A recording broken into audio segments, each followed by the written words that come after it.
handling his.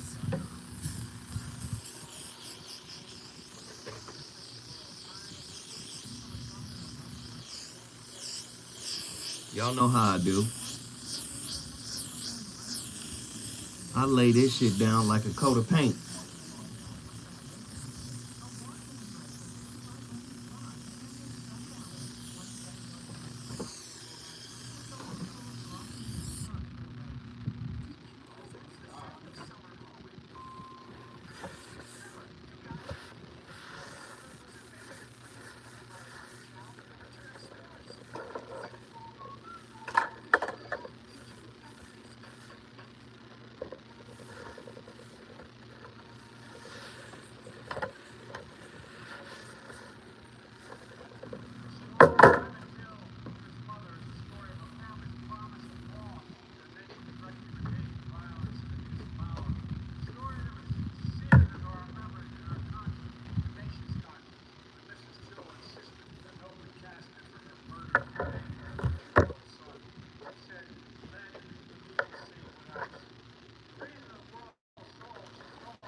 Chicago Defender, other black radio and newspapers are unflinching and brave in making sure America saw what she saw.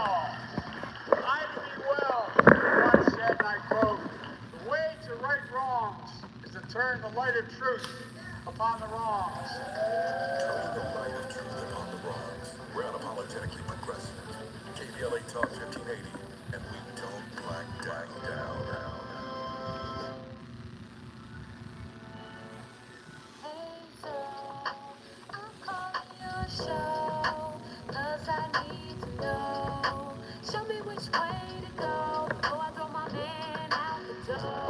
Okay, hold on a second, Keisha. Just let me ask Ronald exactly what's going on, because it takes two to tango, and I need to hit his side of the story. So she's driving inside, that's crazy. She keeps playing silly games, and I'm about to bring the pain. We seem to fuss and fight every day and every night. Please give some advice so we can see the light. See the light.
Five subtle signs you might have an ungrateful spouse. Hi everyone. Most families are passing through this, but they don't realize it. You might feel that you're doing great in your marriage, not knowing that you're destroying your relationship by yourself. The same goes for our spouses. They might not know that what they're doing can cause serious relationship issues until you talk about it. Now, how do you know that your spouse is ungrateful? Well, here are 5 signs that prove to you that you might have an ungrateful spouse. But before that, please help this channel to gain more momentum by clicking that like button below. And if you're new here, don't forget to subscribe and click the bell icon so you won't miss our subsequent videos. 1. They never show appreciation. Know that you're supposed to take care of your spouse and make sure to always be there for them. But the question is, how often your spouse shows appreciation to you for all the love and care you offer them? Some people feel that their spouse has to do it, so there's no need for special appreciation. But in truth, if you have that kind of spouse that never appreciates you no matter what you do, you might have an ungrateful spouse. They forget that what they're enjoying, people are praying for every day and have never gotten it. 2, they don't reciprocate efforts. You're always on edge, trying to do everything possible to make your spouse happy. You don't mind what they take, and your only priority is to make sure that they're always comfortable and happy, no matter what. But once you get into a fix and need their help, they turn a blind eye to you. They'll never be there for you when you need them. Rather, they'll give you excuse upon excuse as to why they can't make it. But if you do the same to them, they get furious and really angry at you. 3, you hardly see them. They can stay for as long as possible without hearing from you or making efforts to see you, except when you're the one making the efforts. If you don't call, they won't call. If you don't visit, they don't care. And even when they come around, there's hardly any remaining moment shared between you two. No passionate kisses, no hugs, and probably not even I miss you sex. They treat you more like a roommate instead of a lover. This is not so fun at all. And if you complain, they'll get angry. 4, they make everyone else a priority, but not you. Your spouse takes it as a point of duty in making your kids, friends, and family members happy, but they'll never have time for you. They pay so much attention to their jobs, hobbies, and everything else, but not you, the one they claim to love the most. Sometimes this isn't easily noticed, especially when you've become so comfortable in the relationship. Spouses are supposed to always look for time to be alone with each other so that they can bond. But your spouse may be avoiding this because they're ungrateful. 5, they offer sex only on special occasions. Sex and intimacy are among the strongest things that bring couples together. It's the binding force between couples. So once couples start failing in their sexual life, there's bound to be trouble. If your spouse happens to be the type that offers sex to you only on special occasions, such a spouse is an ungrateful spouse, because sex shouldn't be given out only on selected days. Well, what do you think? Oh, Lord. Lord, the voice of reason has returned. You already know.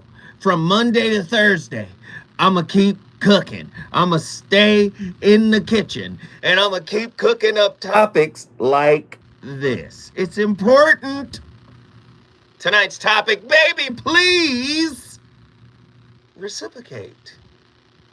When your best isn't good enough. When pleasing your significant other simply is not enough. What is the dark side of being a people pleaser, a spouse pleaser? Right?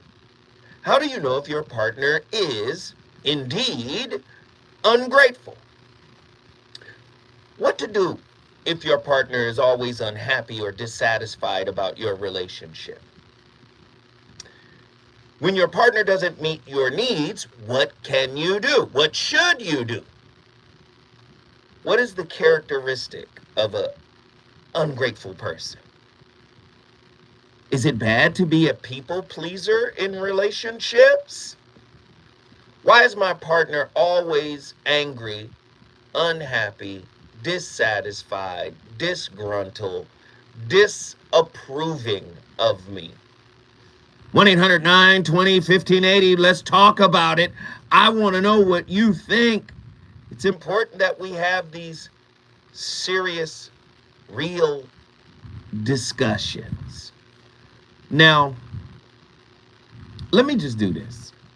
First and foremost, let me just say, for everybody, who is in the chat room right now, what up, chat room folks? I appreciate y'all for coming in and participating in the conversation. For everybody out in the world listening to the show, I appreciate you for tuning in. This is the Voice of Reason exclusively on KBLA Talk 1580.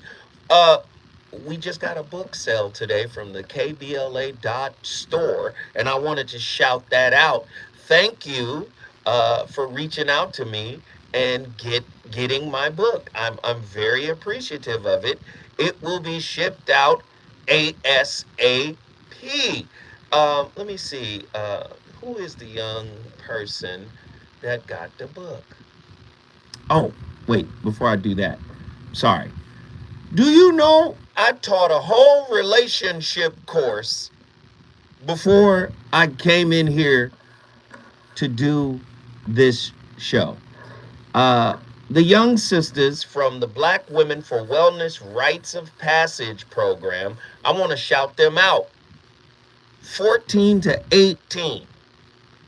And when I tell you, we had a whole relationship roundtable in there. And let me tell you something, man. Those types of conversations make me feel like God is happy with me.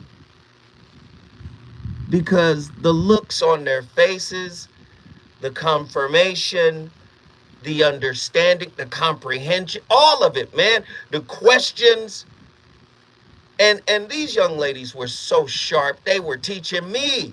They were answering the questions and adding on. It was a beautiful experience. And I was just supposed to walk in there and say, hi, I'm Zoe Williams. My show comes on at 7. But I wind up sitting in there for 25 minutes.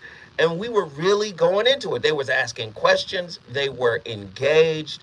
And it just reminded me like, bro, this is your purpose, man. This is your purpose. So I was extremely excited about that. And I'm trying to find the young lady who purchased the book today.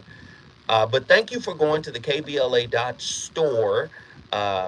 website and purchasing my books. For all those out there who've been listening to the show now, we're past it. We're well over a year now. For all the people that have been listening, man, you can go purchase your book. I'm going to get an email from KBLA that says, hey, you got a book sale. And all I'm going to do is package it up and take it right to the post office. So please support my books. They're all of the links to them are on the kbla.store website. Now, let me get back to the topic. Baby, please reciprocate. When your best isn't good enough. Is your partner always evaluating your performance? Does your partner actually believe that we are all works in progress? Is your partner only happy with you when you are doing what they think you should be doing for them? When you do something that they don't like, do they hold that infraction over your head? Are they irreconcilable when you try to make amends? Is it healthy to cross the line into people pleasing, spouse pleasing, significant other pleasing when you've made a mistake and it seems as if it can't be fixed? When your best just simply isn't good enough. Does your partner reciprocate the love, respect, support, and love that you give to them? Is it normal to think that they should give it to you, give it back to you in the way that they give it to you? Do you understand? Like, if you give it to them in a certain way, does it make sense for them to think that your way of giving it back to them will be exactly the way they gave it to you? Is that a realistic expectation? Gosh, when you can't reciprocate respect, when you can't reciprocate love, when you can't reciprocate empathy, what should you do? I want to know. 1-800-920-1580. Somebody call me right now. I want to know, do you end the relationship? Listen to what I'm saying. We're broken people. We are people who are flawed. We are people who are works in progress. We are people who stumble every day of our lives. Failure is probably our greatest professor. So when that happens in the body of a relationship, how long should your partner hold on to the infraction? Or does this, or is it indefinite? Do they stay in this space indefinitely? And if they do stay in that space indefinitely, should you continue to try to please and assuage them? Should you continue to try to make amends? Or because you did something that offended them, that upset them, does this trigger them into going into a space of unrequited love where they're not giving it back? Unrequited love is love that is not mutual or reciprocated. One person loves someone who does not love them back.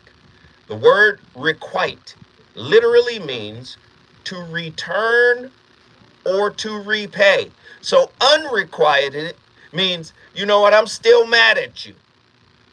Your best in this moment is not good enough to undo what you did in the past. 1-800-920-1580. Are you in a relationship right now struggling to get some reciprocation? When I come forward, you know I'm going to the phone lines. I want to talk to folks. This is going to be a heavy one. People, please call in and tell the truth. And please understand, not only I have a lot to talk about, but you do too. That we're here, the reasons that we fear, our feelings will disappear. You're listening to the voice of reason. I see y'all in here. Talk 1580. Thanks to our new sponsor, I see y'all in here.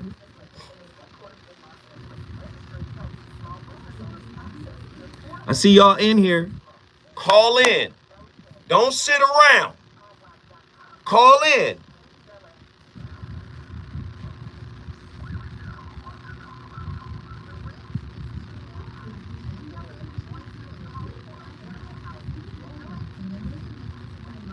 Call in. Can I get y'all to call in? The number to dial is 1-800-920-1580. 1-800-920-1580. 1-800-920-1580. Call me, call me, call me. Get on the line. Get on the line.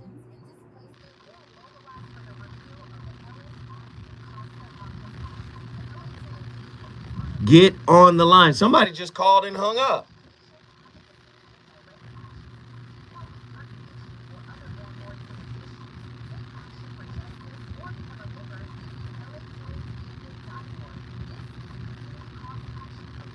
Y'all ignoring me tonight. Okay. L Flower, we appreciate it. Nzinga, we appreciate it. Ghetto Gourmet, we appreciate it. We're at 1998. Can we get this popping? I appreciate everybody calling in. Callie Soul gotta call in today. You know why? Because you called in yesterday, Callie, and then you hung up. Yes, Zoe wants instant responses. Well, as my mate, you show me.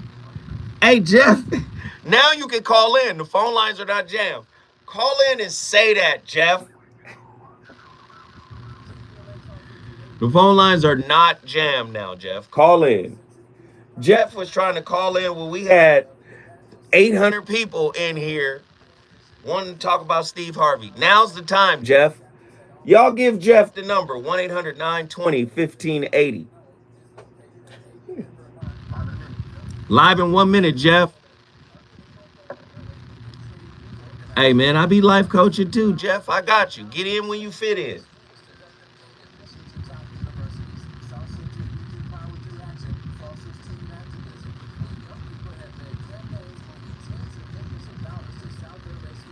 May 2023, the situation ship. That's right. It's May 22nd. Oh, no, that's the premiere. You're right. May 20th.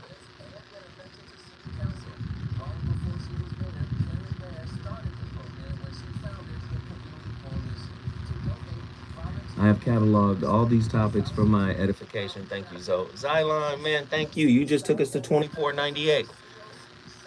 Thank you, sir. Yes, you got it right. My bad. I'm off. And remember, y'all, please, let's all thank everybody that shares.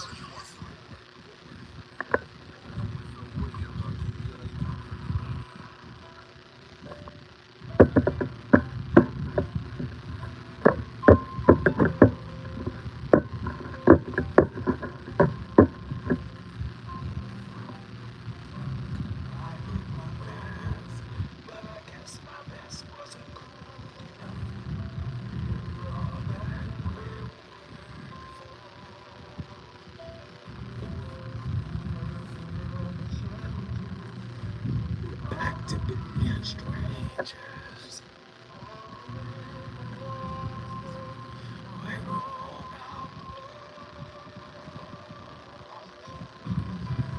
Just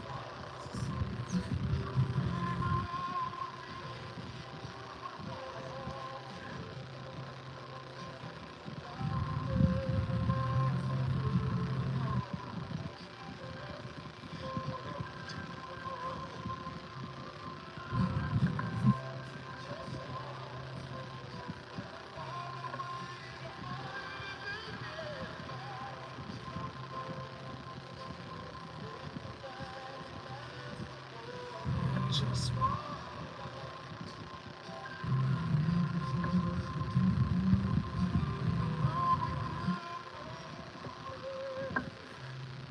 ladies and gentlemen, is your best simply not good enough? The voice of reason back in the building with his playlist. Come on now. James Ingram's. Ingram. I said Ingram's. James Ingram. Just Once. Produced by legendary producer Quincy Jones. Y'all know, Q don't be playing, man. It's a great record. And it fits the topic, right?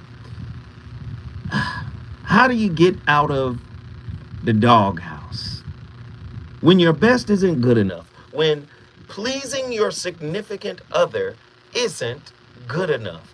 How do you flip the script? Now, I'm this type of person. I'm gonna try. But once I recognize that there is a lack of willingness, then I'm not. I'm going to step back. I'm going to take a step back. Because this is what you need to learn. You cannot convince somebody to want you. Now, what's cold is my godmother used to say, you can't teach nobody how to love you. Woo! Woo, somebody meme it. You can't teach somebody how to love you. They have to be loved. And many people think being genteel is being loving. Now, and again, I told you guys before, love is not a verb, right? Love is not a verb. It's not, oh, I got to do this, right? Because if love is a verb in this context, what tends to happen, right? The person that you hurt, and please understand, you're going to be hurt in relationships. That's par for the course. We hurt each other. We are victims of victims. We misunderstand each other. We don't comprehend all of our body language, all of our verbal language, and we're not the greatest listeners. So we're going to hurt each other, right? And some of us are wounded, and those wounds are going to take advantage or I should say, take the lead. You understand? So we're definitely going to hurt each other. And I'm not talking about domestic violence hurt, right? I'm talking about hurt feelings. I'm talking about misunderstandings. Boy, one of the biggest hurts you can ever levy against a relationship is the fracturing of the image your partner had of you. If your partner dated the concept of you, the concept that they had in their mind about you. If your partner is dating or married to the image, if that image cracks, the relationship is going to struggle or may not survive. And then your best, because you are a work in progress, here you are struggling, scrambling, trying to pull it together, trying to hold it together. Listen. Bringing it back together on your end only works when you're dealing with a willing partner. If the person is unwilling to listen, if the person is unwilling to acknowledge, if the person is unwilling to accept, then you're a hamster on a wheel. 1-800-920-1580. Stone from Palmdale, get in here. What up, Stone? You on the line? What's happening? What's going on, brother? Hey, man, I can hear everything in the background, man. You might have to turn off your TV. I do. Is that better? Let's see. Is that better? Yes, that is much better. Okay, well. All right, so what's your thoughts? I got a major question. How do your best not be enough? Because your best to you might not be that your best to you might not be the best to your partner. Because that's not your partner. Ooh, okay. All right? I'm just saying, if your best is your best, you can't live no better. We're not saying you trying to be your best, but if your best is your best, how can that be your partner if it's not enough? We'll break the reason. Break that one to me. That's heavy. If they don't accept your best, like they would accept their listen to me. Your best is your best. Right. There is no reaching no higher. You know what I mean? You can't. Your best is your best. Now, if you're trying to be your best, you're not your best. But if you're at your best, if it's not enough, what? No, Stone. Watch this. Because I hear what you're saying. Let's take it off of intimate partners and put it on your child. If your child did their absolute best and came home with a C, you're going to love on that child. You're going to pour love into that child. You're going to say, that's all right. You did your best. Long as you did your best, I got your back. We're going to get that B, and then we're going to get that A. You're going to encourage. But in relationships, if your best is a C, it might get frowned upon by your significant other. Stone, stay with me. When I come forward, I'm going back to Palmdale because Stone brought up a great point. We got a lot to talk about. Trust me.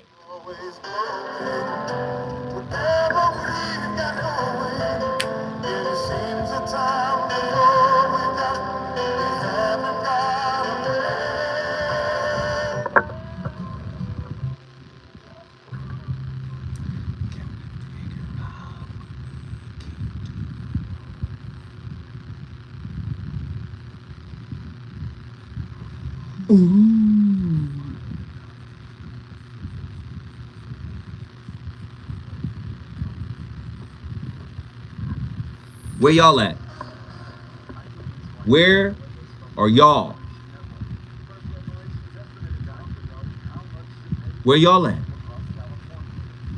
Where my people's at? I want y'all to call in. I want y'all to hit the like button.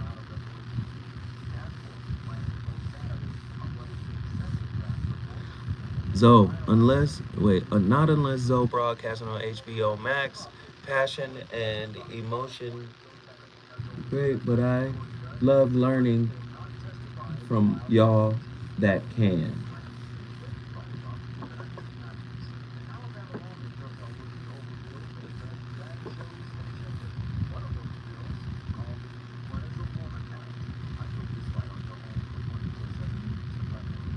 Where you going, Nazarene? Nazarene, get back in here, boy.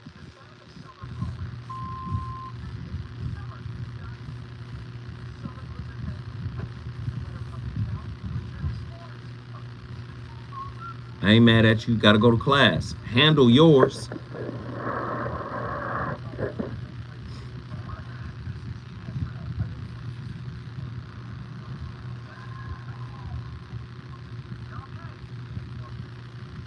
I'm gonna be in one ear, one ear in and one ear out. Yes, sir. Tavares. Hey, yo, Tavares.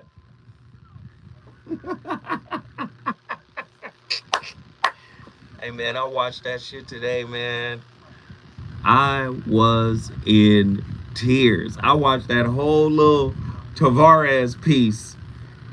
That shit was comedy. That was classic comedy.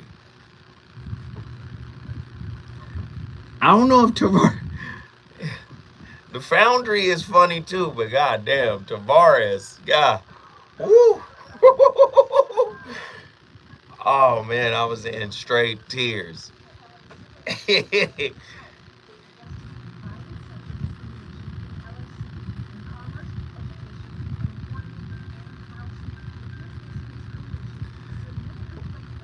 Yeah, I think it might get released on a short for sure.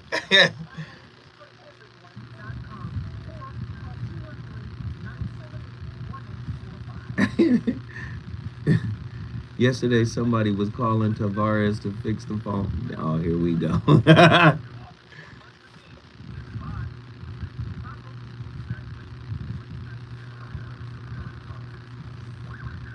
Hey, come on, y'all.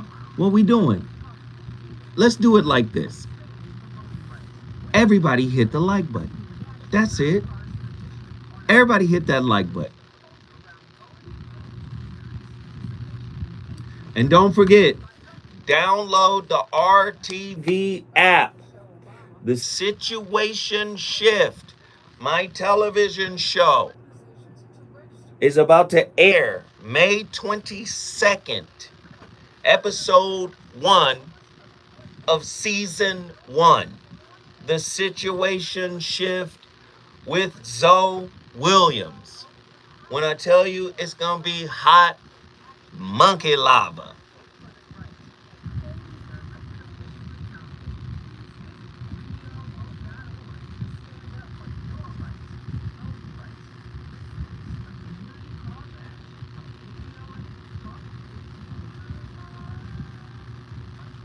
Ashe, ashe, ashe, ashe.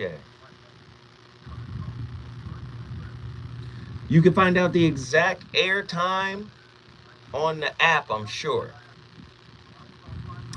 Marcus King told me that the airtime. To be honest, I just forgot.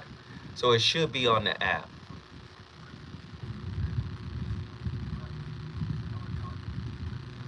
King told me the exact airtime.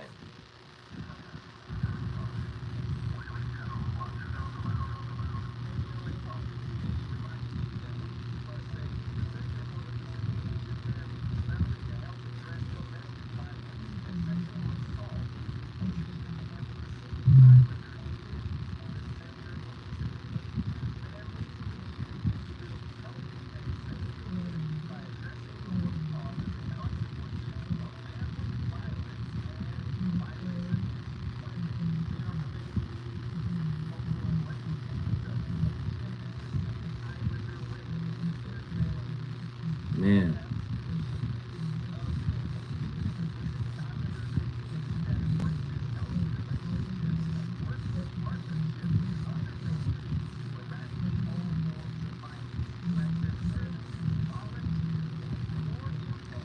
Hey, we about to come back.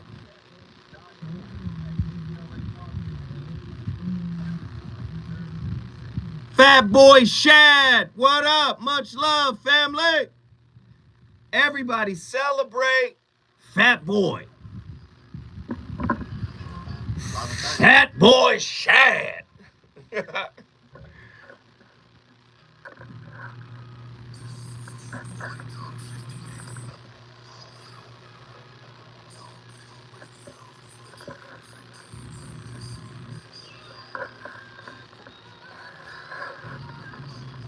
My finger is on the volume right now.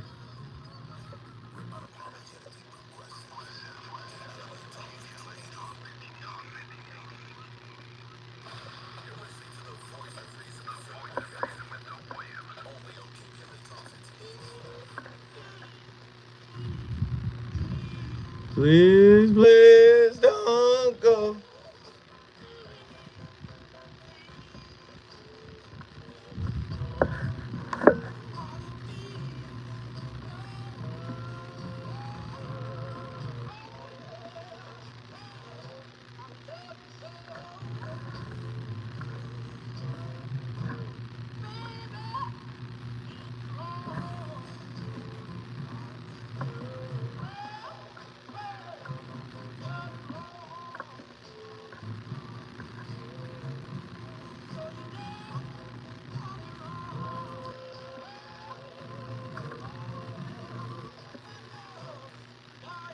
Ladies and gentlemen, my playlist is my featured co-host. You already know that's James Brown.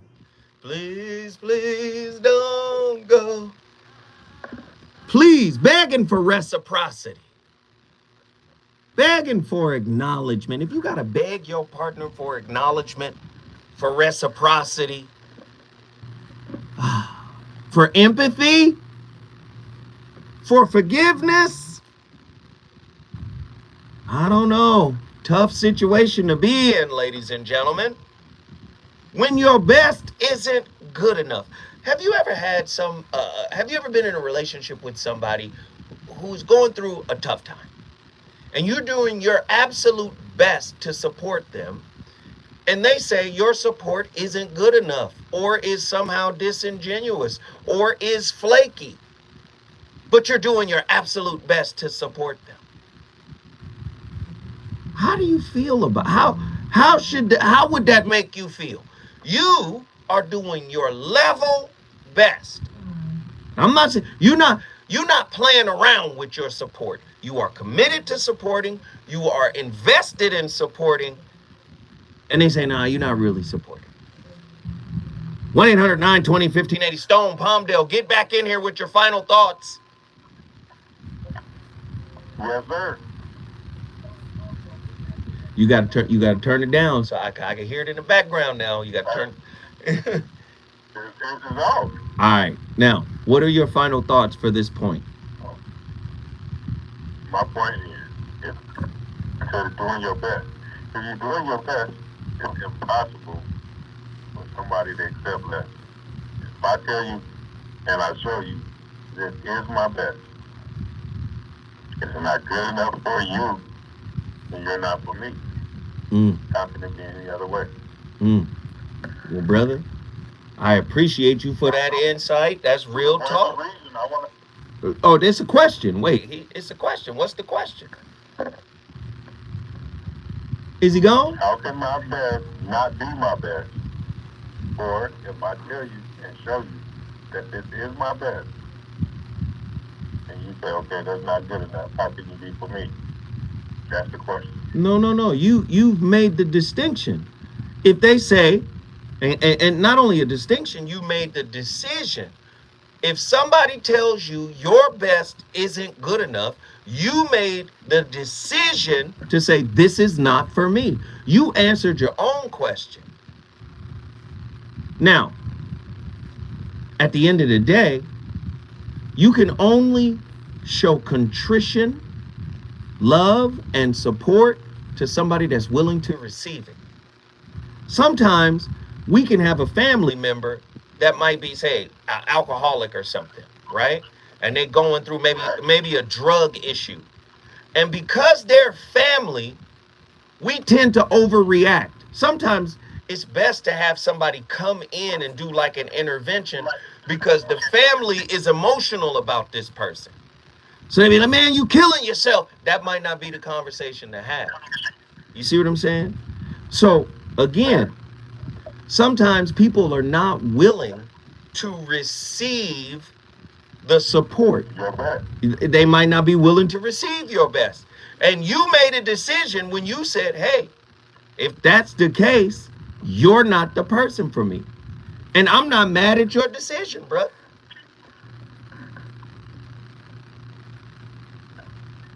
Is it? Right. Yeah, you good? All right, cool. Stone, we appreciate the call, man. Look, he's Palmdale, California. Up north, look, if you want to bring your city in the building, all you got to do is call me at 1-800-920-1580. Get on the lines. I want to talk to everybody. We got people all over the country right now. JW, South Central, get in here. Hey, how you doing, bro? I'm good, brother. How you? Oh, man, I'm doing well. The word that comes to mind for me is reciprocation. Okay. Yes. In terms of a mutual exchange or a return in like or same value. And if a person is not willing to do that, they're not willing to meet you halfway. And like the old folks will say, fair exchange is no robbery. I hear you. And like the brother said just before me, if the person can't comprehend that or accept that or is willing to comply to that, then not for you. And you have to make that decision. That has to be the deal breaker. Period. And Wow. it's more than the red flag. It's the deal breaker. It's like zero tolerance. I love it, brother. I love it. JW, always, man. Always, JW. Always. South Central is in the building because of JW. If you want to bring your city, if you want to bring your city into this conversation, all you got to do is call me at 1-800-920-1580. Cali Soul, Denver, Colorado. Hello. What's happening? Oh, just cooking. Yeah, you about to cook. You always call when you cooking. Well, that's what happens around this time of night in Denver. Yeah, I got you. So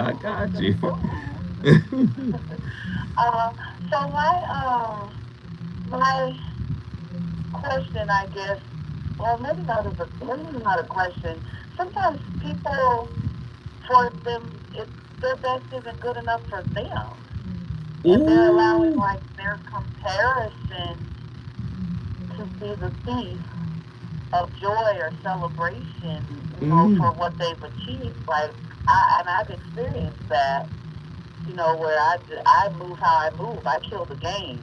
But that doesn't mean that my standard for myself is the same standard for my partner or for my friends or my little sister or whoever else is, in my life. So just because my celebration of them doesn't look like what they think it ought to look like, right? They could perceive that as not being supportive. And that, to me, is like, that's an inside job. You've got to be, what you're doing has to be good enough for you.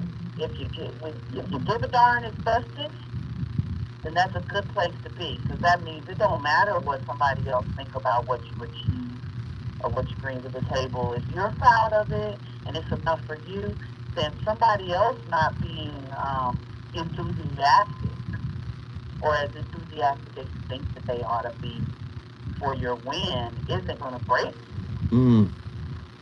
What do you think about that?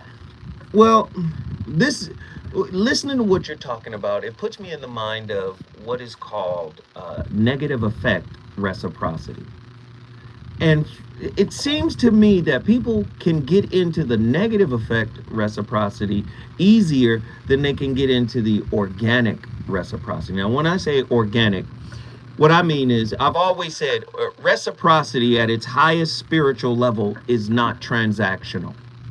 It's not a barter. It's not a trade, right? It is, can you imagine, like your mom was genuinely happy when you gave her a Mother's Day card and some flowers. She was look at my baby, Lord, she loved on that baby because that baby showed something and she poured her love back into that child organically. Negative effect reciprocity, which is also called, listen, reciprocation of negativity. A mutual escalation is defined as the tendency for one person's negative behavior to instigate or encourage another person's negative behavior. Now, to me, it seems like we engage far more in negative effect reciprocity than we do in organic reciprocity, where we are genuinely happy or empathetic or accepting or loving or kind to someone. It seems that it is easier for us to get into negative effect reciprocity than it is for the higher level. What are your thoughts? Back out the phone I'm call. not clear on what exactly negative effect reciprocity means. I'm gonna read it again. Negative effect reciprocity, which is also sometimes called reciprocation of negativity. The reciprocation of negativity is what negative effect reciprocity means. In other words, we are reciprocating negativity to one another. Mutual escalation, which is defined as the tendency for one person's negative behavior to instigate or encourage another person's negative behavior. That is negative effect reciprocity. Do you understand what I'm saying? Okay. So does that mean it's an inside job and they're actually mirroring what I think about myself? Exactly. Keep going. Now we there. We cooking. And just like when we talk about love, when I tell people love is not a set of behaviors. It's just not. Okay. Love is a level of consciousness. I also believe that encouched in that high level of consciousness where you access love, you also access, listen to this, organic reciprocity. Where you're not moved by an intent, you're not moved by an idea or a concept. It is a natural, organic response to something that resonates with your level of consciousness. If you're at the level of consciousness of actually loving someone. Now, on the lower levels, what are we doing? Negative effect reciprocity. Your triggers trigger me. My negativity triggers you. We go back and forth, and now we have a negative effect cycle going. Does that make sense? Yeah. Action, reaction, reactionary behavior. Do you see? And I believe more people engage in that than they do in this vaunted, organic reciprocity. And this is how my best might not be good enough for you. Do you see what I'm saying? Because if you were really at a level of consciousness where you love, you see somebody doing their best, you love on that. Oh, you did your best. In the same way you do with your kid. Hey, listen, that C is good. You know why it's good? Because you gave it your all, and that's what you got. But you know what? We're going to go back to the drawing board together, and I'm going to help you, and we're going to get to that B. And once you get to that B, you're going to feel a little bit different about that B than you did about that C. And you're going to take that feeling, and we're going to enfold it back into your work ethic. And guess what? We're going to aim for that A. And watch how you feel when you get that. Do you see? That's organic reciprocity right there. We'll give it to the kid if we love the kid, right? Ooh, Lord. Stay with me, Callie. So when we come forward, my best ain't good enough. More voice of reason with Zoe Williams when we come forward. Attila said Tony would disagree.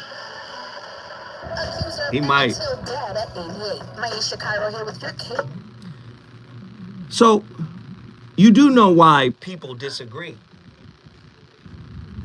And I have these conversations with people all the time. This is why I bring them into the show, right? Spirituality is an illusion for most people. Practicality and rigid dogmatic beliefs are what we use to build our relationships. So when I hit you with a spiritual concept, when I say organic reciprocity is encouched in the vaunted, elevated consciousness that we call love. Motherfuckers be like, what? Okay, that all that fancy spirit talk, whatever, nigga. They go back to, I did this, what you gonna do of equal value for what I just did. That's where most people are.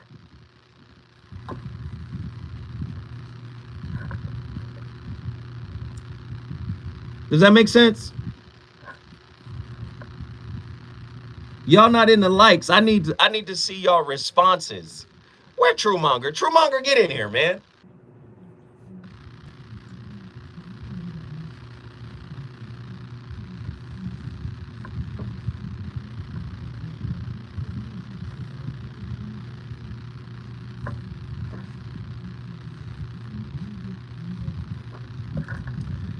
Phone charging. I got you.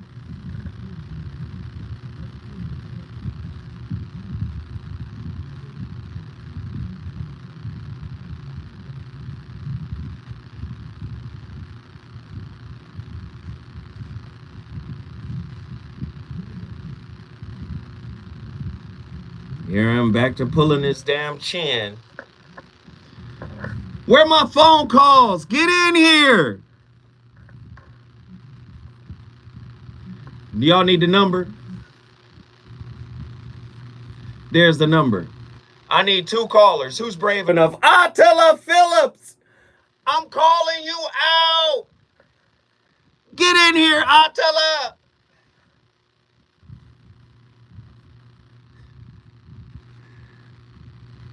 The twinkle foot. What the fuck?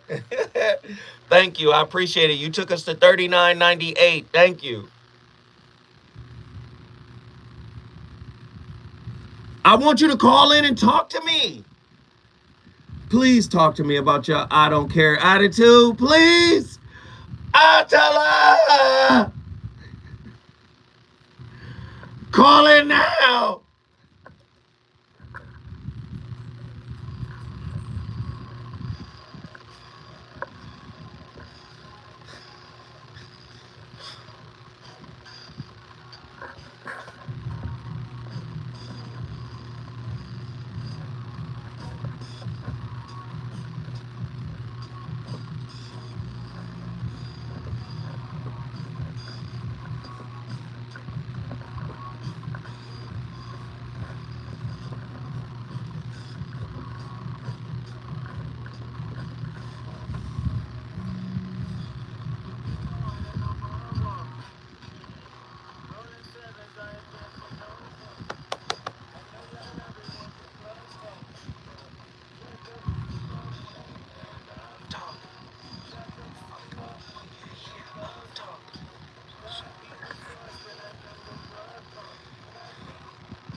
Hey, Kendrick Lamar just said, shut the F up when you hear love talking. That's the problem. So many people claim they love, but they really don't. They empower their grudges. They empower their feeling and their sense of entitlement. They want to engage in tit for tat talk. They want to turn on the evaluator. Come on. I'm going to evaluate everything you do now, even the good things you do. And now that I'm evaluating everything you do, your good ain't good enough. Shut the F up when you hear love talking. That's what Kendrick said. Cali Soul, get in here. Callie, are you there? Callie is somewhere cooking. We're going to have to get Callie. I put mute on. I'm back. All right, you there, Callie. But do you understand what I'm saying here? I do understand what you're saying. All right, we'll push back. I'm going to say a broad statement here. Mm-hmm. And I recognize, and I'm just now learning how to be someone's advocate or cheerleader, as they say in life, especially black men. Like, I feel like y'all really need us as your women to show up as cheerleaders.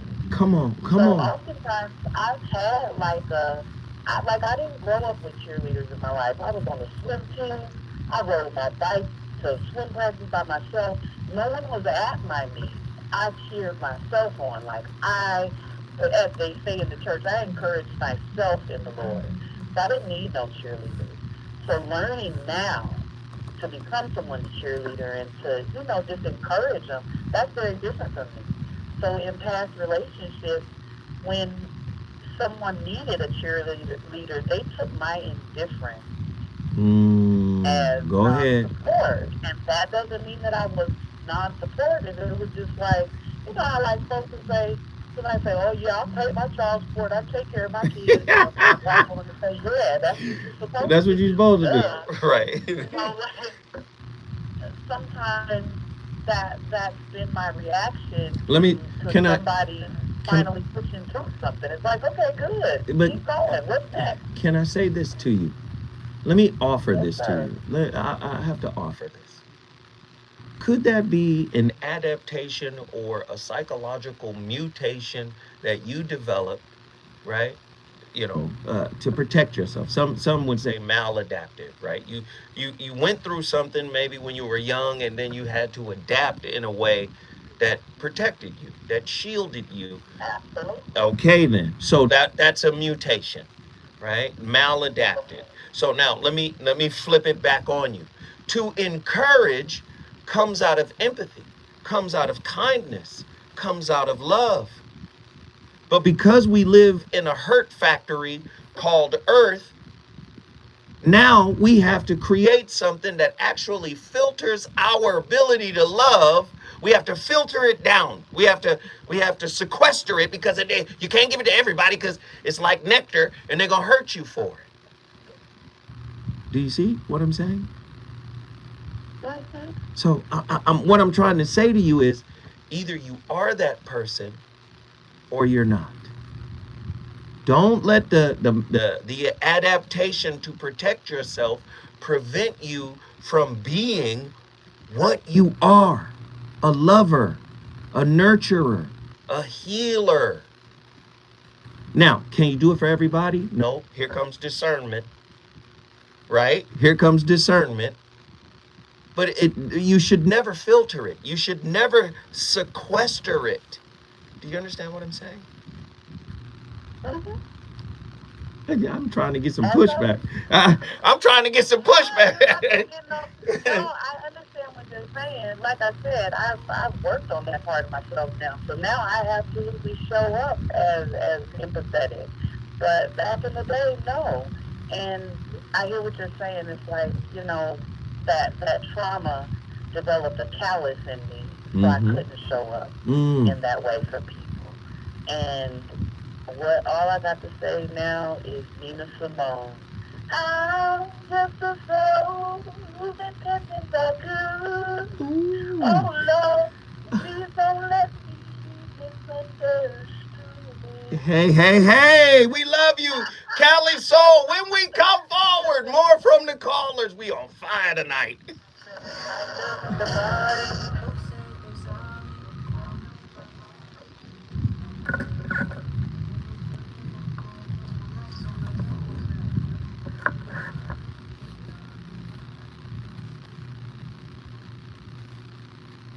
Man, I get it, man. Do you know I just found out today is fucking... We're in Mercury retrograde today. Fuck.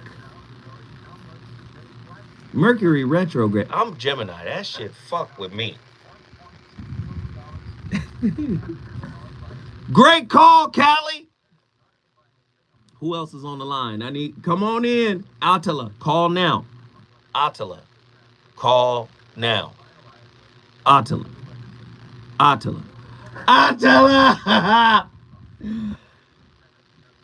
Call in, Attila.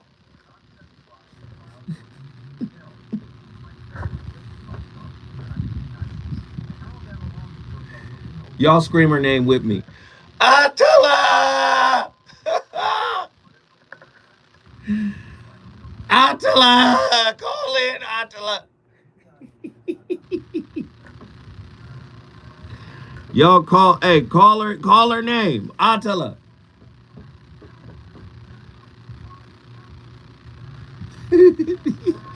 They calling you, Attila. You call in now. We have open lines. Do it now. Cali Soul cooked.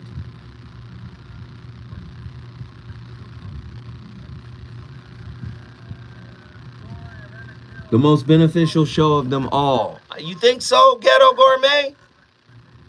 I think so. Somebody said, stop playing, girl.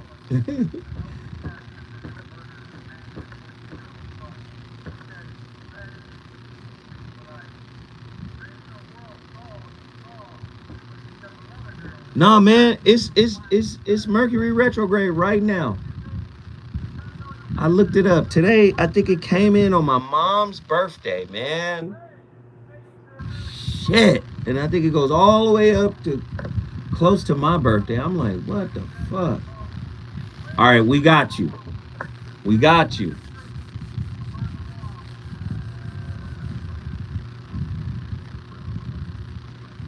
You out, Ghetto Gourmet?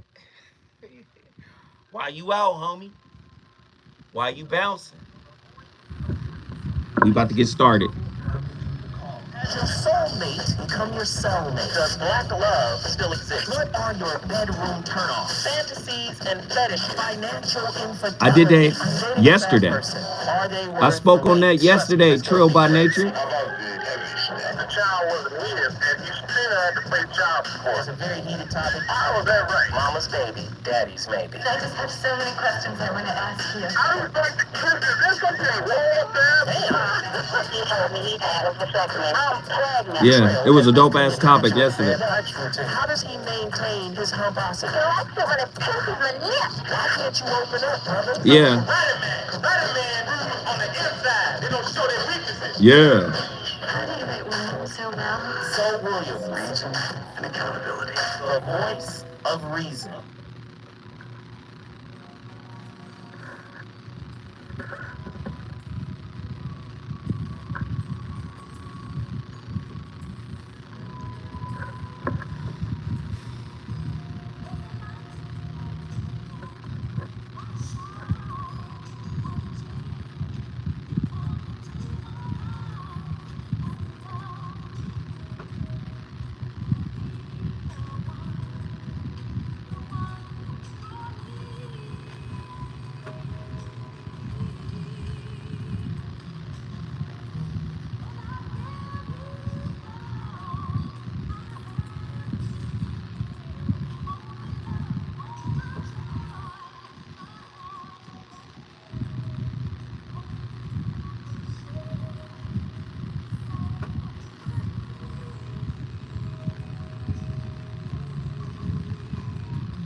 Ladies and gentlemen, the voice of reason and his playlist keep rolling.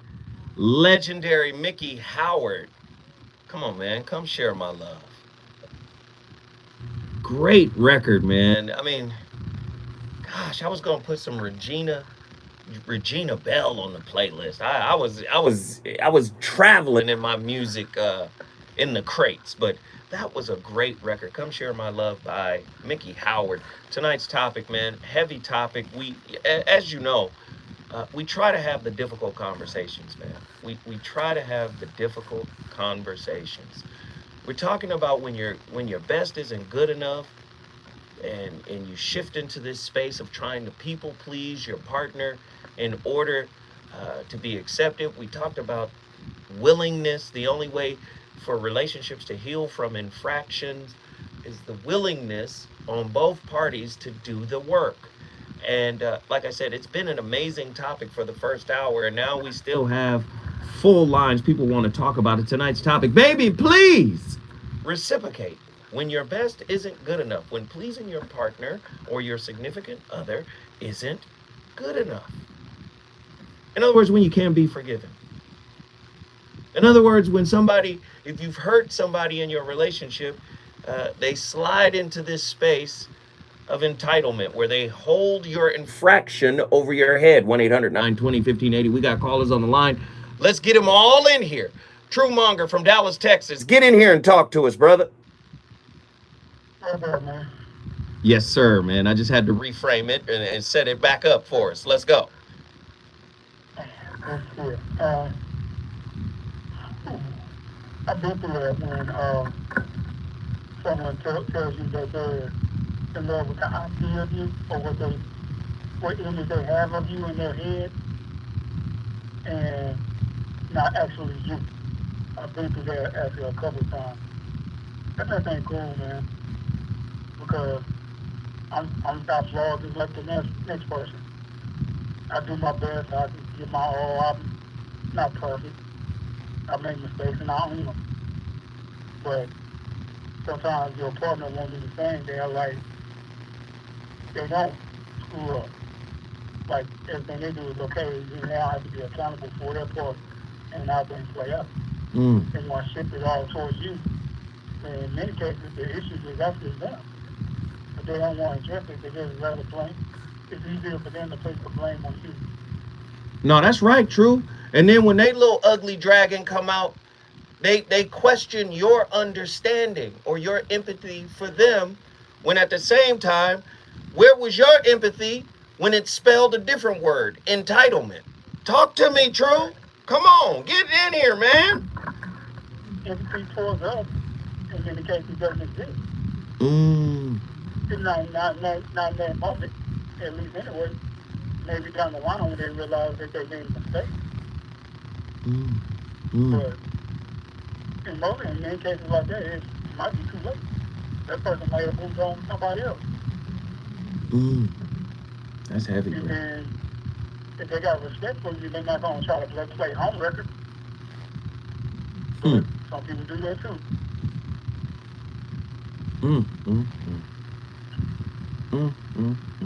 Maybe some people are frustrated with the partner they chose to keep because they missed an opportunity to act out. So let me give you an example. Something happens in a relationship, right? And your higher self says something happening, might be, say, cheating, right? And then your higher self said, man, okay, don't act out. Be respectful. Let's see how this plays out. Question them, ask them the questions. But really, in their spirit, they wanted to act out instead of working it out. And then, in an attempt to try to work it out, they're really not working it out. They're really resentful because they didn't go off in the way they wanted to go off. Do you understand what I'm saying? So now, anything you do is getting scrutinized, criticized, and evaluated because they're really mad that they didn't do what their first mind told them to do, and that was, what is the term? Act a monkey, act a fool. They really wanted to act a fool. They didn't want to, negotiate and work it out. And now they're resentful towards you because they didn't really go off the way they wanted to. Have you ever dealt with that? Yeah. Talk to me about it, True. You just said what you needed to say. But you couldn't say it doesn't matter. Yeah, you can success. Feel like you just need to laugh at it and be laughing at it. I'm not going to see that day there. I'm not. Because, you can just have an honest discussion with you. That's acting out. They're acting out is not going to make me want to listen to you. I need you to clarify where you're coming from so I can get a better understanding. Because I can yell back and forth all day. I don't have the time and the energy for that. I didn't fly that to the first note. You want to act crazy? Yeah, I might give you a couple of minutes after that. You don't tell me what the issue really is. I'm going to keep it moving. I said, you need to tell me you're going to tell me what it really is. Is you looking for a solution, or do you just feel like you don't know what to do? Then we can work from there. But if you want to just act out to be acting out, you go to play with that.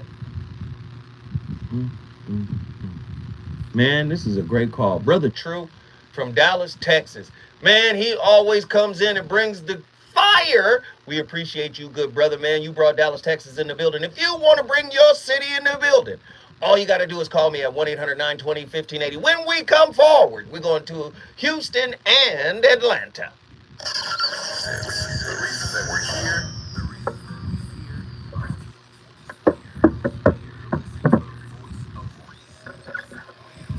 Hey, yo, we got 70 people in here.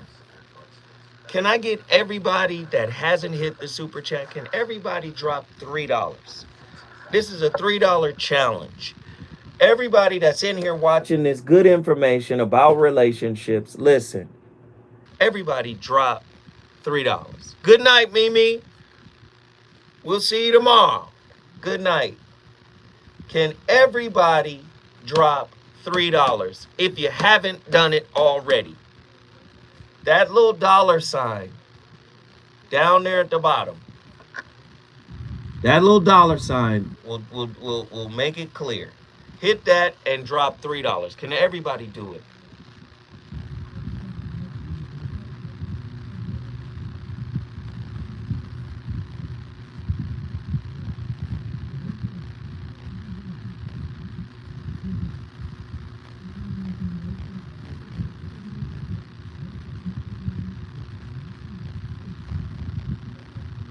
It's the $3 twos and fuse challenge. Can we do it? Can we do it?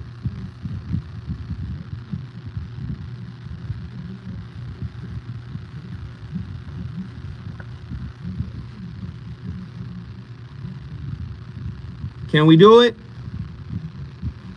Can we do it? Everybody do the $3 if you haven't done it. Let's go.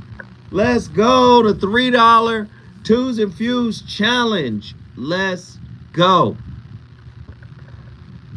Hey, thank you, True. Thank you, Zuko. Zuko, what up? Zuko from the Avatar, what up? Firebenders on Earth or on deck, what up?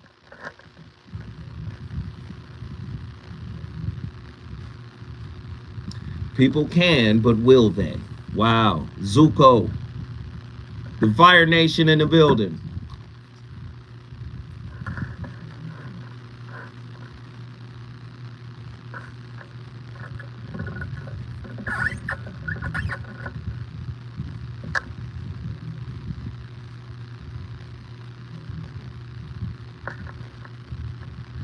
Everybody thanks Zuko. We appreciate it, Zuko.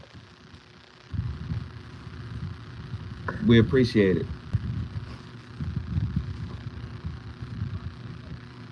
Live in 10.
Ladies and gentlemen, you know who that is. Legendary Tupac. What you won't do for love. You tried everything. But should you give up?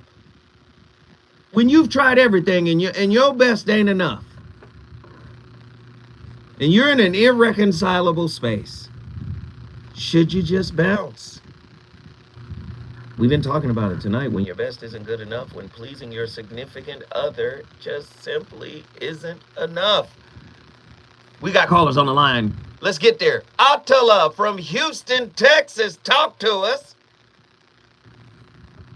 Hello, what's going on? Can you hear me? Yes, we can hear you. I can hear you clearly. All you got to do is turn that down in the background, and we good. Oh, okay. Am I echoing? I'm good. Just a little bit. You good now? Let's talk. Have you Okay. experienced any of the scenarios I laid out in this show? Yeah. Yeah. T- talk to You're me. talking to a reformed people pleaser. Mm. So yes. I mean, I'll say this. You know, to answer your question, no, you should definitely walk away. Absolutely, especially for somebody that struggles with people pleasing, because all that really is an approval trap. And if you're with somebody who's an avoidant dismissive, they're just going to abuse it.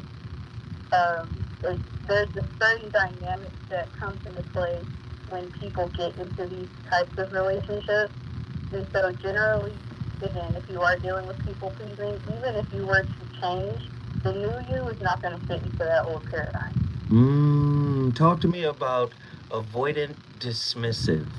Talk to me about that. Mm-hmm. Well, I've definitely played that part as well. I mean, essentially, that's going to be the person that is not going to want to hear anything that you really have to say. And so, you know, if you have cheating in a relationship, or even if it's just, you know, disagreement, they're going to take that and blow it up times 10, because they really don't want to be with you anyway. They resent you for staying. And really, their issues is with them for being a coward and not being willing to end it, because they really need to work on themselves. Ooh, so who you preaching to tonight? And I guess my old self a little bit. I'm not like this anymore, but having been there, I know how those groups go. I mean, starting a little fight, you know, all that joke stuff that we do in relationships to get out of situations so that we don't have to deal with ourselves. And I've been reading Shrouded Lighthouse. Y'all check that out. Check it out. Check it out. The Shrouded Lighthouse. This is a pretty good book, you think? Oh man, look, okay. I didn't know it was gonna hit me that hard. I was literally like almost in tears, like getting done with the first chapter, because I realized just how I've been showing up in relationships. And again, if that plays into that dismissive avoidance, like dismissive avoidance, they're not going to want to talk to you about deeper things. The more you try and fix and talk about the relationship, and the more patience you have, the more annoyed they're going to become with you. Really? So, Really? So the person is trying to do their best by you, but you're getting more annoyed because you have this avoidant, yeah. dismissive. Wow. Say more. Because the whole idea, the dismissive avoidance needs to do better by themselves, really, is what the issue is. They have to confront themselves. So essentially, you think you're helping them, but really you're just holding a mirror, like, hey, look at this, you see this, you need to fix this. And even though that might not be exactly what you're saying, that is what's being perceived, because they know they're messing up. You cooking, girl. Girl, who gave you the olive oil tonight? Girl, you cooking.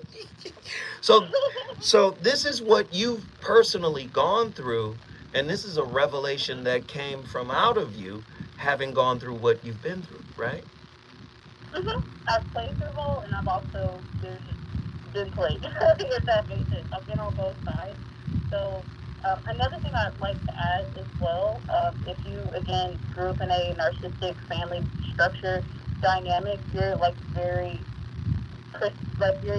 going to be like a little mouse around a bunch of hawks. They're going to be looking for you, those dismissive avoidance types, depending on how you came out.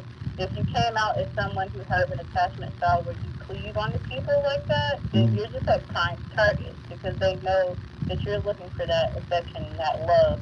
And the scary part is that if you don't get the lesson in that, you'll become the dismissive avoidant.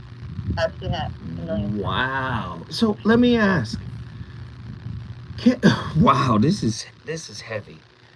Do the the avoidant dismissive types, if I can say types, uh, do they have an aggrandized view of love or what it's supposed to be or how it's supposed to be? Like, do they have this like perfect concept of what they think it should be, or or maybe not love, maybe they have this image of their partner, how they think their perfect partner should be, and when that person doesn't show up like that, it triggers their avoidant dismissive kind of behavior.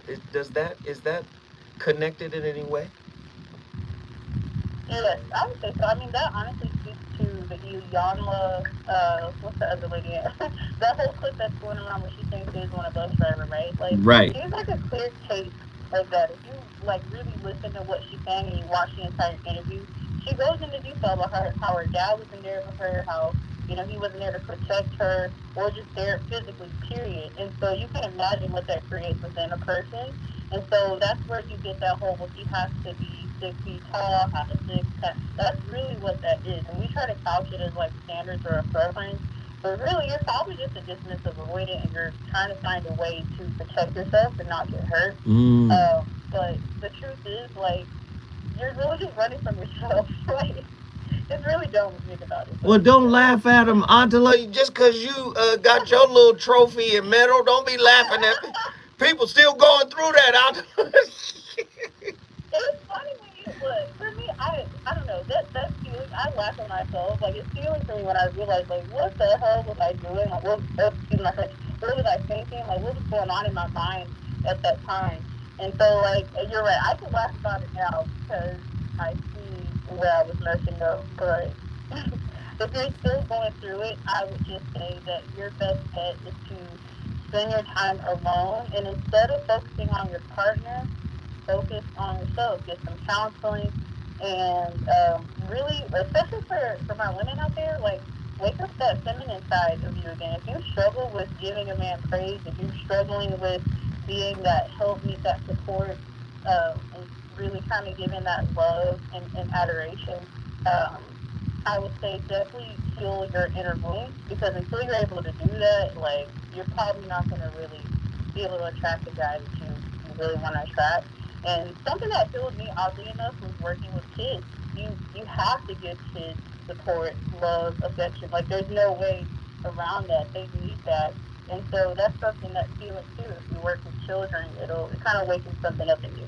Wow. Attila from Houston, Texas. When I tell you she brought the sledgehammer, hey, we appreciate you, sister. Please call in more. We love your insight. Thank you, thank you, thank you. Look, if you want to bring your city in the building, all you got to do is call me at 1-800-920-1580. We got another sister on the line. It's her time to shine as well. Vanetta Colbert, Atlanta, Georgia. Get in here. Hey, so Yo, was Attila cooking or no? she was. It's hard for me to go behind that. She was even describing me in some ways.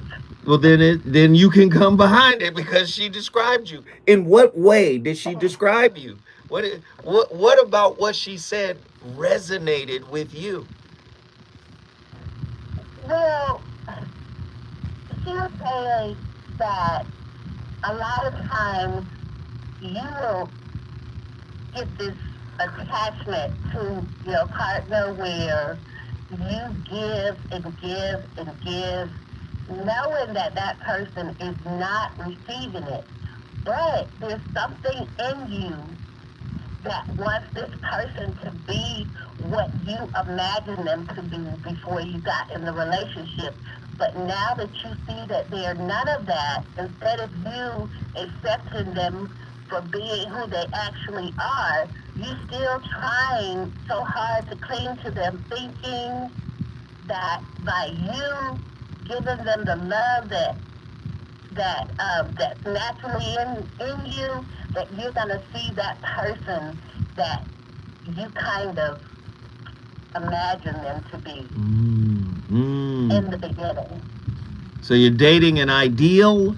You're dating an image. You're dating an image. I like that. An image, yeah. So how do you get out of that? Well, first of all, this is how I got out of it. Again, just like she said, I read your book, Mm. specifically The Shrouded Lighthouse. The Shrouded Lighthouse. Yeah. I had to really go inside myself and look at who I actually was, and was it worth it for me to try and make someone be the perfect someone that I think they are when they're not really that. So that means they're not for me, because the true person that they are is not what I need, it's not what I am. Mm. I'm trying to make them this, I don't know, it's kind of hard to explain because this happens over time. But something that Jeff said resonated with me. You said all those things that you said in the beginning, and you said a lot of negative things. I can't remember a lot of them, but I know you were just kind of breaking down when the relationship gets to where it's basically nothing. They come around, but they're just there. You don't really talk. That's not even, it's not even a relationship anymore at that point. Mm. And when it gets to that point, it doesn't just get there in one day. Mm-hmm. Someone has checked out long before that actually even happens. Mm. Mm. It's a process. Mm. So It's a process. So would you say when your good isn't good enough for your partner, they've already checked out? Well, I think, and this is just me personally, I don't know about other people, how they feel, but I think the person, I want to say, Just say I it. think in the beginning, okay, I think in the beginning they knew that you were not the person for them. This is Mm. just me personally, and this is not beating up myself, because once I looked inside of myself and found out who I actually was, I knew you're not for me either. We're not for each other. Mm-hmm. But I think, just based on what I experienced, I think they knew coming into the relationship that I was not the person. But they had other agendas. So, but this is getting deep. Stay with me. Oh, we cooking tonight. The voice of reason is on fire. That's Vanetta Colbert out of Atlanta, Georgia. When I come forward, more callers and questions. We need to know if your best is good enough.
We're doing good, guys. We doing great. Attila was cooking. Attila did her thing tonight.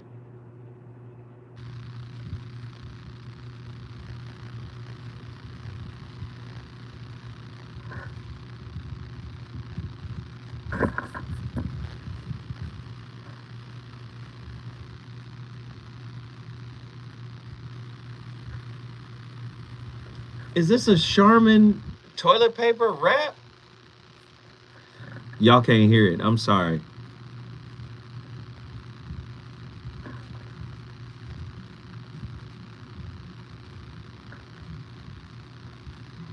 Lessons learned, stripes earned. Okay.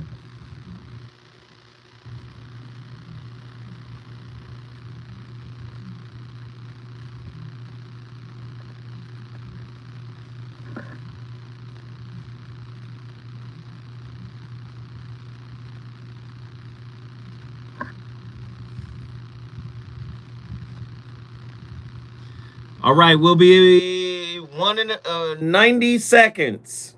We coming in 90 seconds. Yeah, we're coming back on the air in 90 seconds.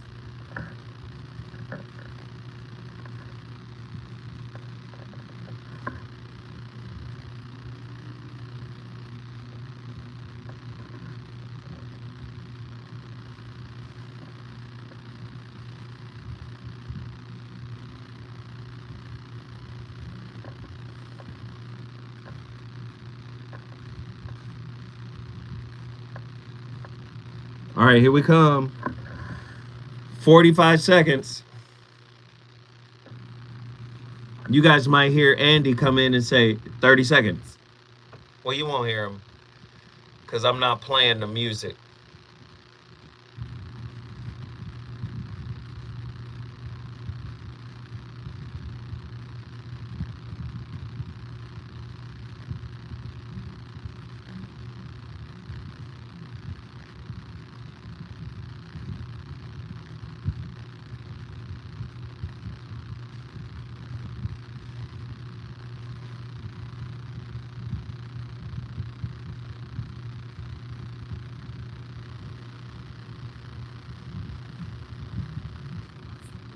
Twenty seconds. Here we go.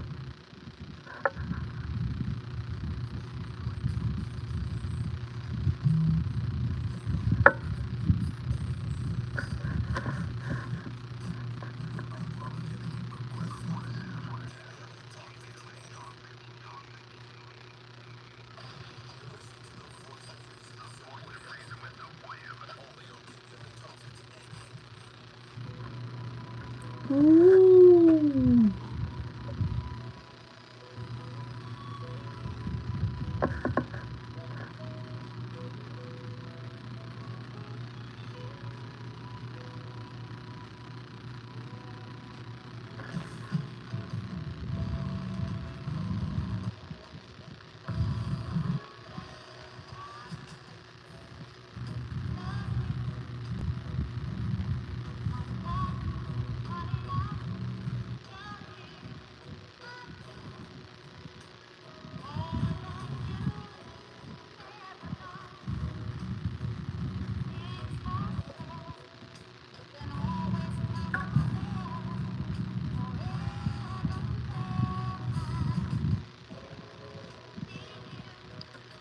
Ladies and gentlemen, I want to believe that love like this is real. Patti LaBelle. Man, Patti. Lord have mercy. Whew, my playlist is my co-host. The name of the record is Love, Need, and Want You. Patti LaBelle. Vanetta Colbert from Atlanta, Georgia was on the line. I want to get her final thoughts before I let her go. What are your final thoughts, young lady? I think anytime that you have to work too hard to make something work, and not. Right. It, it should never be so difficult that you always feel like you're going against everything that. It's just, it just shouldn't be that way. I have discernment and I know how to pray. And when I don't understand something, or if I see something that doesn't look right or doesn't feel right, I usually pray about it. Especially if I have discernment, and I'm thinking, and after doing that time and time again, I start to get answers. Mm-hmm. But the answers are never about the person that it's never about them. It's about you. me. Yeah. And the funny thing, though, is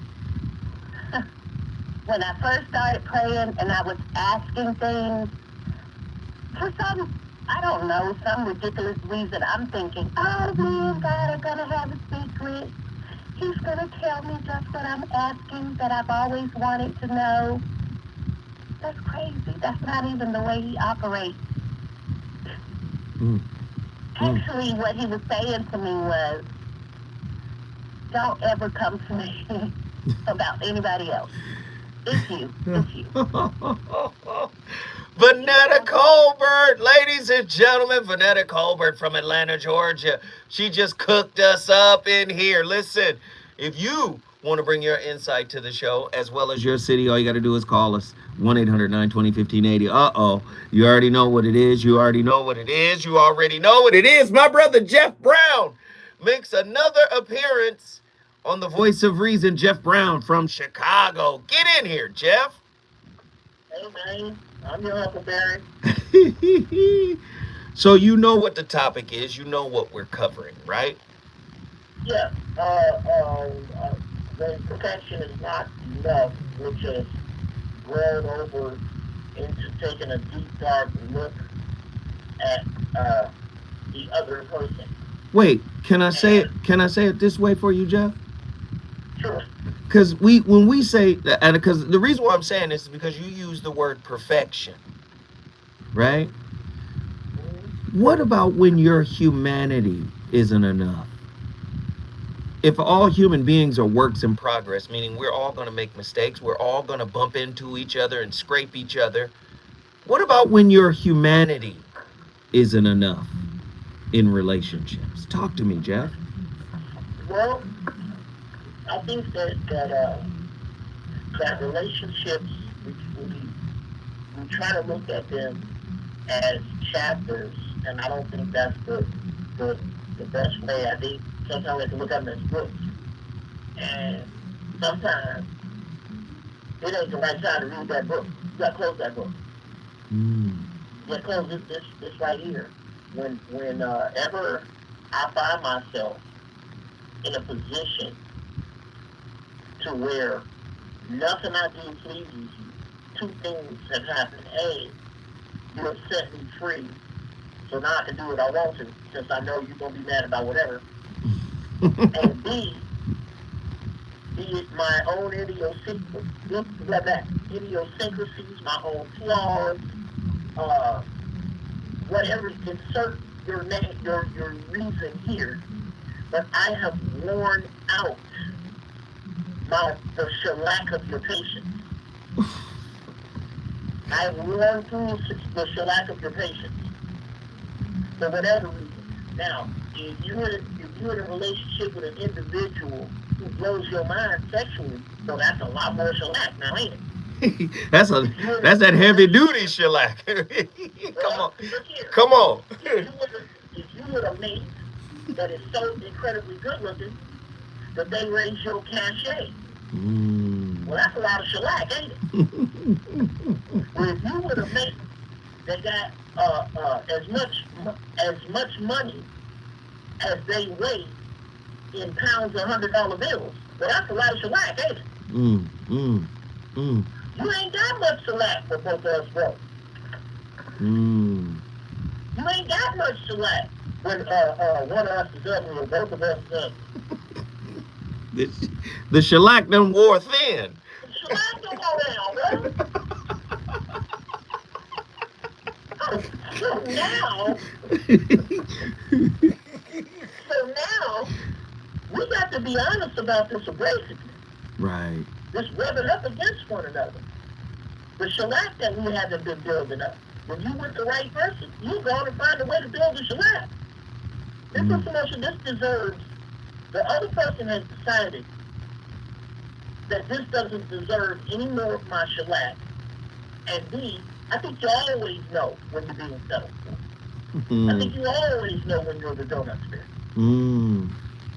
I think you always know when you're punching up.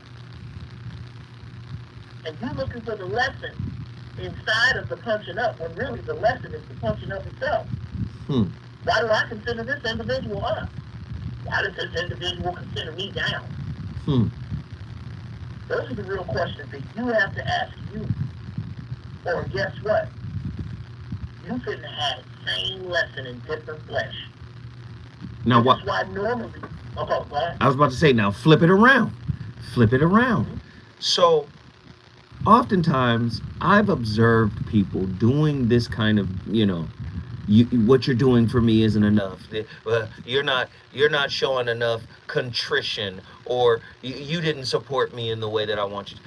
To me, I think this is a primer that people use to get ready to do something that they really don't want to do.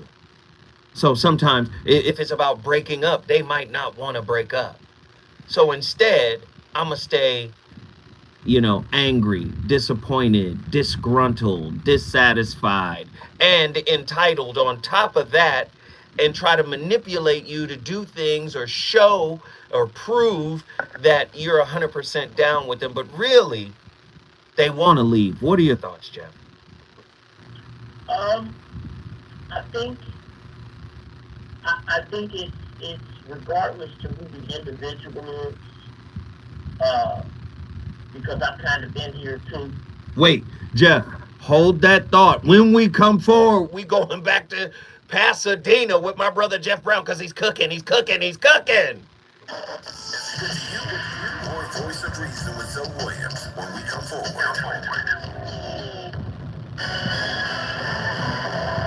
Outrage in Egypt over Netflix's Black Cleopatra. Maisha Cairo here with your K-Black Minute News, brought to you by Industry. The life of Cleopatra VII, Queen of Egypt from 51 to 30 BC, is still captivating even now in 2023. The recent announcement of Netflix's upcoming we cooking. Queen Cleopatra, which cast Black We are cooking. Can I just say this? Is 58 people in here. We've raised $71.98. Can we get to $100? Talented Jada Pinkett Smith, this docu-series will uncover the truth behind Cleopatra's heritage, intellect, and beauty. I know Can we do that? Watching. Will you? Let us know on all of our social. What are we, $29 away? 1580.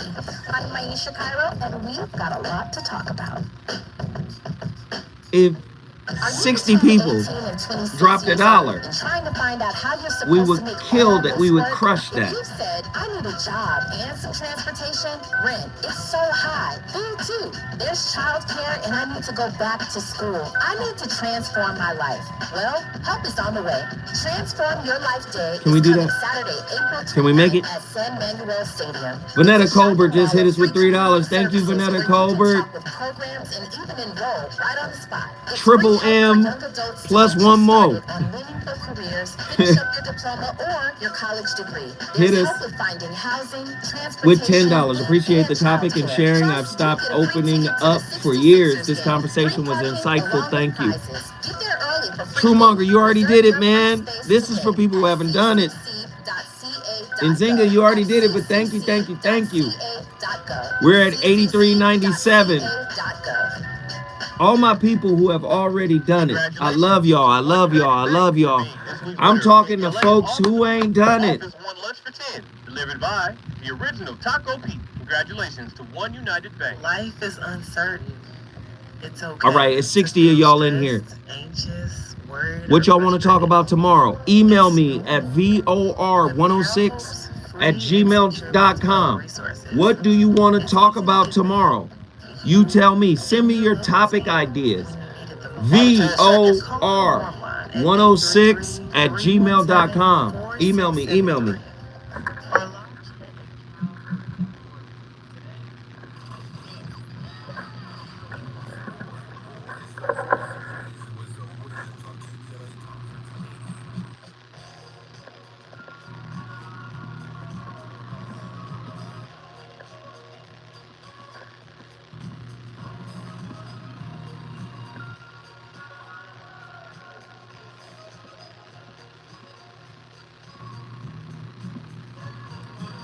Relationships.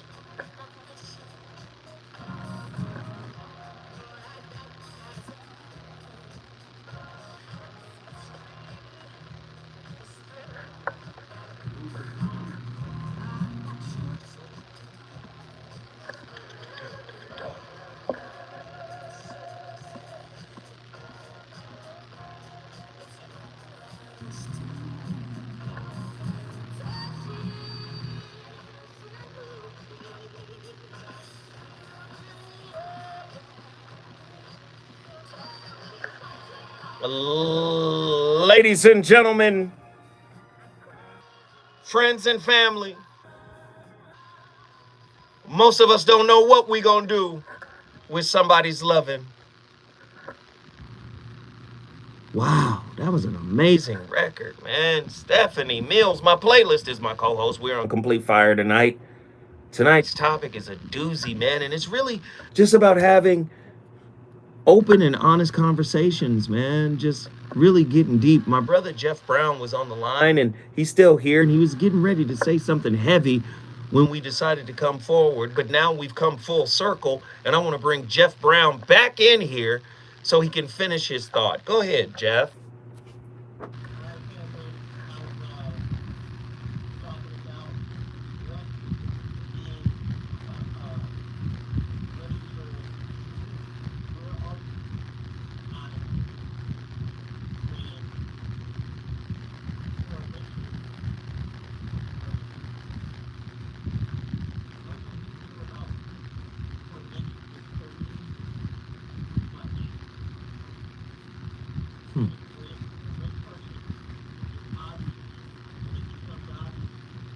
Mm-hmm. Donut spare. Go ahead.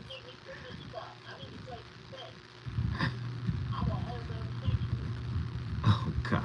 Don't get off topic. Stay here, Jeff. Stay where we at. What you gonna do? What you gonna do when you figure out? Okay, I know it now. I know it. I know it. This dude wasn't about nothing. This broad just wanted to get close to me because I was close to so and so. Mm-hmm. I made good money in my job, and she was fine and failing. So I got to be honest about this transaction. Where am I getting out of it? To steal from Dr. Phil, everything we do as humans has a payoff. To include letting somebody beat you till candy fall out, got a payoff. It's got a payoff. You getting something out of it you wouldn't do.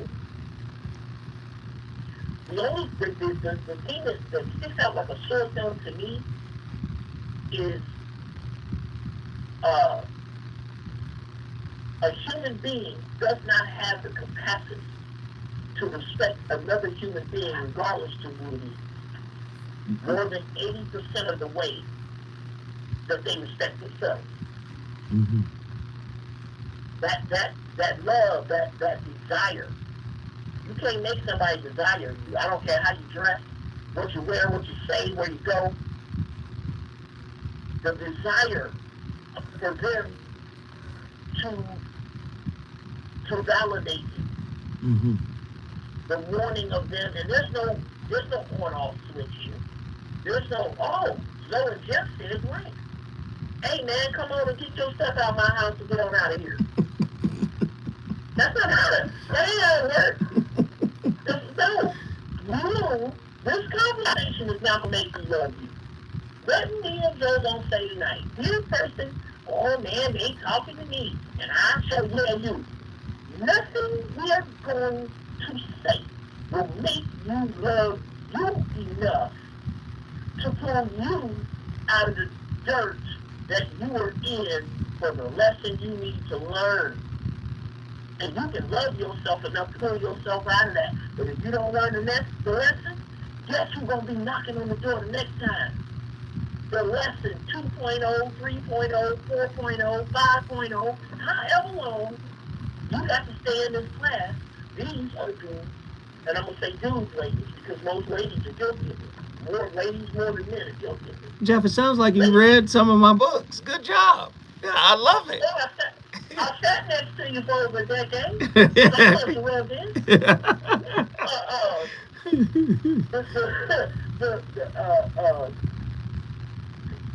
Damn it, then you made me stop. Oh, yeah. This is ladies.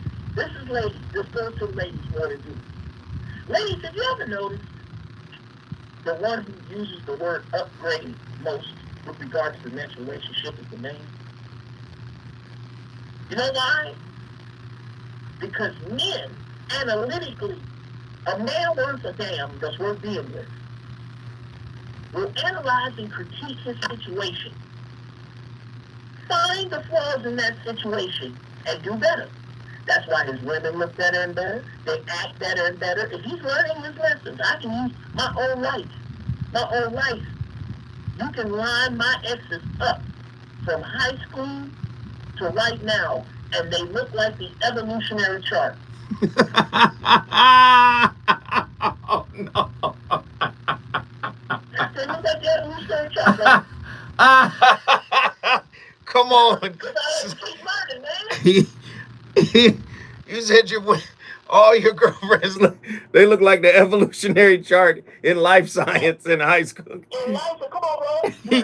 And I'm not talking about Neanderthal looks. I'm talking about Neanderthal actions.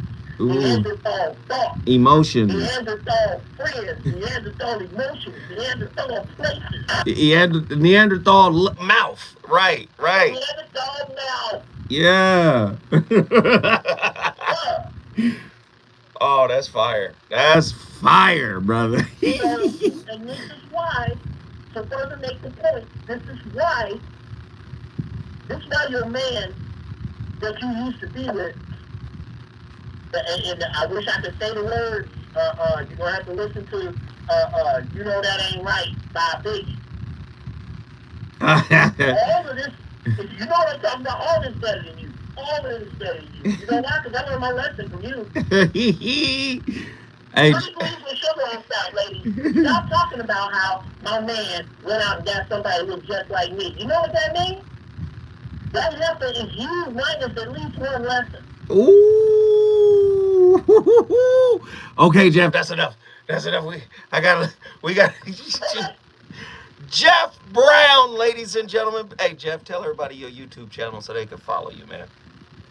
Hey, man, follow me on tomorrow. I'll be on Giraffe Balls at every Wednesday on YouTube at noon, GEOFF, space TEETEEVEE, no spaces. And on Sunday, the First Church of Holy Ish. Somebody, here's the whole premise. Somebody messed up and told me God was everywhere. So I prayed from right here, saved you 10%. I never missed a game.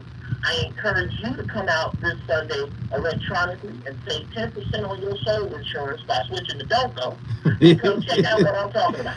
All right, Jeff. Love you, brother. Appreciate you once again, man. Woo! Jeff Brown came in here and cooked. Now, you guys already know my motto. We start the conversation. We don't finish it. There are holes in the conversation. You have to put your mortar in those holes. But I will leave you with Krishnamurti. And he said something very powerful about love. And I told you, love is a very bastardized term. We've misused it, you know. We love the mind, right?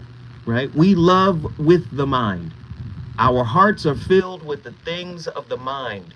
But the fabrications of the mind cannot be love.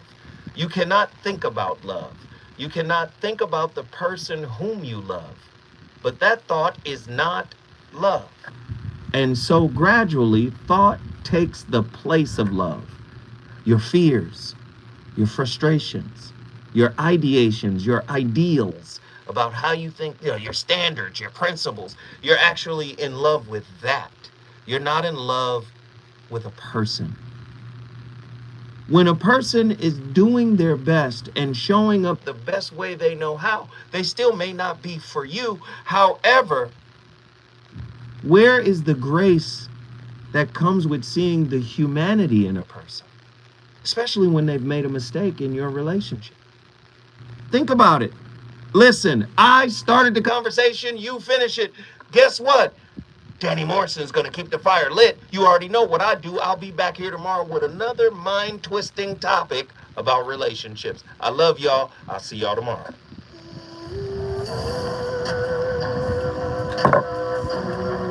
Woo! Great show. Appreciate everybody for chiming in. Appreciate everybody for jumping in here. Love y'all. Appreciate y'all. But you already know your brother Zoe is about to bounce like bad checks. All right, y'all. Pieces of a dream.